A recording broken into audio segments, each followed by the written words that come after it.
and was taken to hospital. This happened on Tuesday when he was out walking his son and he collapsed. Was taken to Pinderfields Hospital in Wakefield for tests before being discharged home. And Pop the Viking, who does work within the medical profession, got in touch. He said, "So Leeds have announced Hardacre will miss the game due to a suspected seizure. Surely this will mean he misses a number of games so that the medical test can be carried out. Hope he gets the help he needs and steps away from the game to get himself sorted." Yeah, it's one of those things. Obviously, a seizure can have multiple reasons, and I would imagine they'll have to rule those.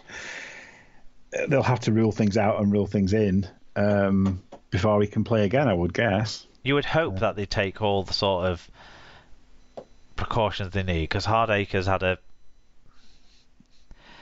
mixed bag of a time with things, and it wouldn't shock you if he had some sort of medical thing too.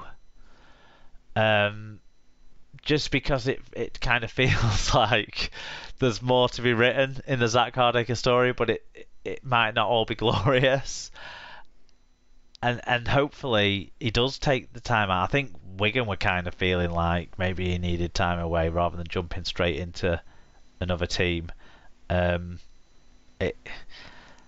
do wish him luck, because I don't want anyone to have medical issues that stop them from having to play and things like that. But who knows, really? Yeah, at the moment, obviously, it's a big unknown. I mean, it's positive that he was able to get discharged fairly quickly, but I know I'm not a medical professional, but by their nature, seizures are intermittent. So if it's not presenting at the time, it can be difficult to diagnose. So yes, I would suggest that taking time would definitely be in the best interest of him and his long-term health, I would say. Yep. Okay, let's move on to another Friday night game. This was St Helens hosting Salford. It was 10-6 to the Saints at half-time and finished up 14-10.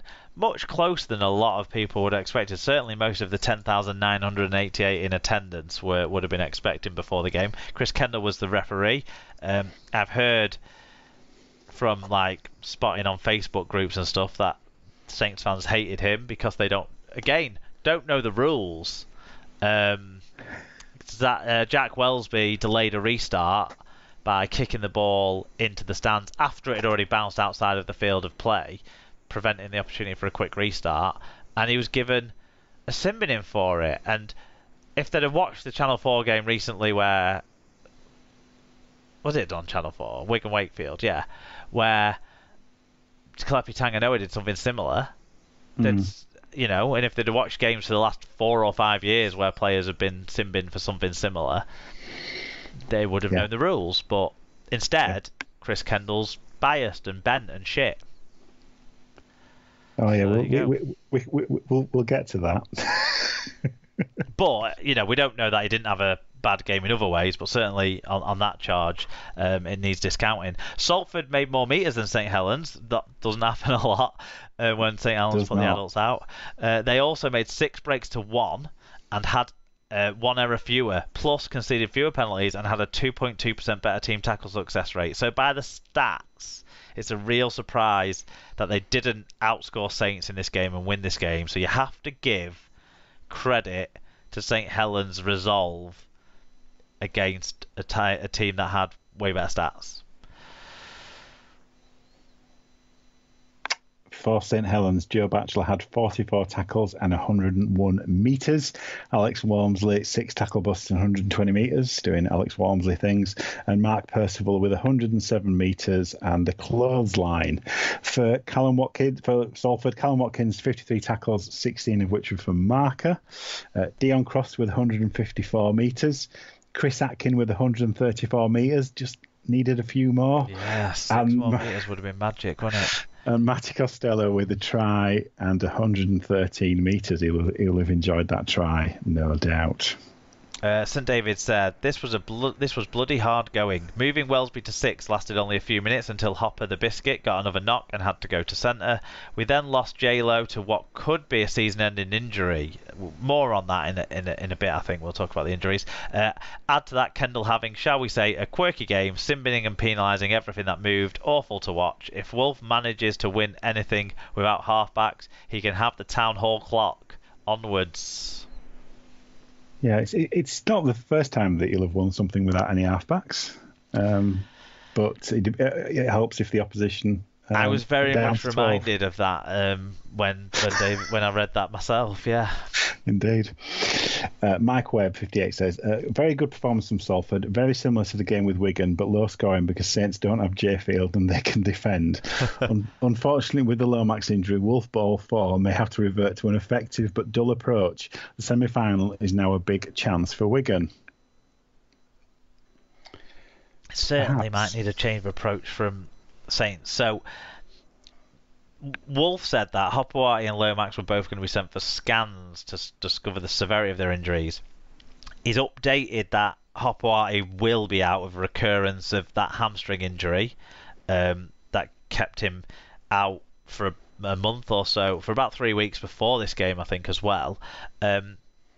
Lomax, it's unclear exactly what the injury to Lomax is, and they've been very sketchy in terms of details and updates, but basically they're saying they're giving him as long as they possibly can to be available for this game, which is what you would think they would do. There's no chance if he plays in this game coming up next weekend that he'll be 100%. So when Wolf says if he plays it'll be because he's 100%, he's talking crap. But at the same time, it's the same crap every coach talks in similar situations. The point is, it's hard to know. They're playing a bit of deflection here, I feel, considering you're hearing some rumours that he's out for the season and then some suggestions that he's going to be able to be playing on Saturday. It's very much who knows what's going on with Johnny Lomax. Maybe Johnny Lomax and that's it. Yeah, and the medical professionals who scanned his... I heard St David say it was potentially a bicep injury. Yeah, that's right, yeah. Which is not... That's not something you get over with a bit of fiery jack, is it? Do you know what I mean? You need... That's a serious long-term injury. But yeah, it sounds like to me, it sounds like he probably is quite badly injured, and they just don't want to say anything yet. That would be that's my instinct. I mean, at the start of his career, he had a few injuries, but he hasn't really. He's had one season where he pretty much lost to injury, but otherwise, he hasn't been very injury prone. Certainly in Saints' successful run the last few years. So. And it seemed like, from the highlights, it didn't seem like there was nothing obvious in the contact from what I could see from the highlights. So that, I don't know, that always worries me a bit more when there's no obvious cause for it, that it is potentially something bad. But as I say, whilst they're keeping cards close to the chest, we won't know until the squad is named, I would suggest. Yeah, but back to this game. I wonder, Salford must be kicking themselves, certainly, with not doing better in this game. There was a bit of poor luck for them as well. In that Wellesby try, that was a bit lucky, weren't it, how it bounced around and got to him, and that was what gave Saints the lead just before half-time. The Escaré try was remarkably... un-Saints-like defensively. Yeah, that's exactly what I've written. That you don't see St Helens teams getting carved up like that. You could count that on one hand. The number of times that's happened in the last couple of years. Yeah. So there were a frailty there, and there was something to be hit at as well, something to get at with the movement, with the injuries before the game is an issue with obviously Dodd, we know, but then. I always say in-game injuries and in-game problems. And when you've got one player playing at 50% but struggling on with no hamstring, and then you're losing one of your best players as well for the whole game, that's a challenge that Salford should have been able to take advantage of that challenge that was up against St Helens. Certainly, St Helens, in terms of attacking ability, were shot. They only scored 2 tries. One of them was from a bit of luck. The other one was all right play, good play. Young Davies getting his try in the centres. But yeah, Salford will be kicking themselves. And really, the main highlight of this game, possibly the highlight of the whole round, really, was that Morgan Knowles chasing down Chris Atkin. Yeah. It's interesting that 20 seconds of play. It's like a microcosm of St Helens was that play. Like the number of players who were chasing back. You know, 2 of the most prominent players who were chasing back were Walmsley and Knowles. Do you know what I mean? And to be fair to Walmsley, he wasn't being left behind by very much either. No, he's got big strides, that guy. And that came at 14:10 with what, a couple of minutes left. 2 minutes. 2 minutes left on the clock. Atkin had got the breakaway. Probably interception. Yeah, you probably didn't think he had the legs, but you didn't think it'd be Knowles necessarily who was chasing him down. And even then, Wellesby comes in, gets involved, and gets himself sin-binned for lying on. But well, can we just break that down, because that's the other side to it I want to talk about. Because obviously a couple of weeks ago I took some flack from Saints fans, but there you go, about my kind of comments about St Helens. I would just like to say that St Helens' reaction to the break was exactly what you expect from St Helens. The covering was brilliant, miraculous defence. However, straight away afterwards, you get 2 professional fouls. Instantaneously get 2 professional fouls to stop the Salford player playing the ball and possibly scoring. Obviously, Wellesby knocks the player over who's going into dummy half. That's a sin bin, and he gets his second yellow card. The other thing that nobody's picked up, and I've seen it in the match reviews or whatever, Knowles didn't release the guy. And I think Wellesby was in the bin by the time Knowles released him. He wasn't allowed to play the ball. So you had 2 professional fouls after the chase back, in my eyes. Now, I understand why they did that thing, because, Knowles, he's made the chase and he knows that his team is defensively shot. And therefore he held him down, and a lot of teams do that. But I just thought there was 2 professional fouls that I counted in that kind of prevention of Salford. But the other thing then that encapsulates this St Helens side, certainly last year's St Helens side, and they're going to have to be like that if they're going to be without their flair players again, is they didn't concede during those sets that came off the back of that. So they were gassed. I know they got a bit of a breather from the professional fouls, but they made the chase down. Yeah. They made the play they needed to make, and then they didn't concede. Yes, Salford made the error. Yeah.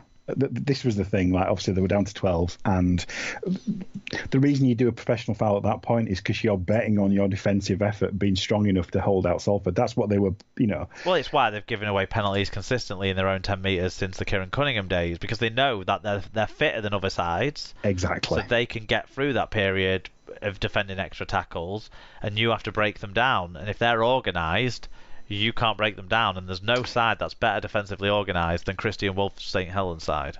Oh, exactly, and they know that, and everybody knows that, and that's why they did what they did in that set of circumstances. They risked missing a player, or maybe even 2 players, with having a defensive line set, because. I bet Knowles will be like looking up, thinking, expecting it's him that the whistle's gone for. Not realising that. Wellesby's getting right. People turned a bit on Morgan Smithies, didn't they? After they liked when he came in and started ruffling some feathers against some older players and bigger players and that sort of stuff. Everyone loved that until he'd been around long enough that everyone hated him. I think until he'd done something wrong against your side, yeah. I yeah, think usually. Wellesby's getting close to giving himself a bit of a reputation of being a bit of a prick, and I don't want him to be like that because he's so good that I don't want to feel that about him. But I don't know. There was like when he got his sin bin for kicking the ball away, then he threw the